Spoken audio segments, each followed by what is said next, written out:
xolodilnik gradusini faslga qarab to'g'ri qo'yishni kursda o'tamiz.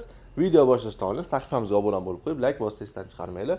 Samsung воздушник xolodilnik, ya'ni no frost. Buni ichini ocha olamiz. Mana upravleniyasi bor.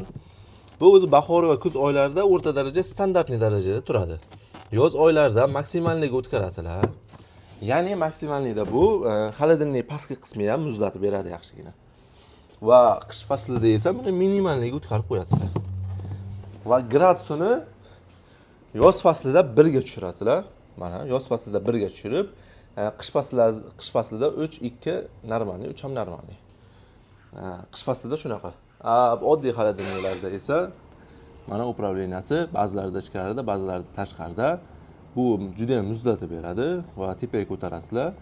O'zlaring sharoitlaringga, ya'ni xona haroratiga qarab gradus to'g'ri qo'yasizlar. Agarda sizlarga xolodilnik ta'minlash xizmatlari kerak bo'lsa, bizga murojaat qilishlaringiz mumkin.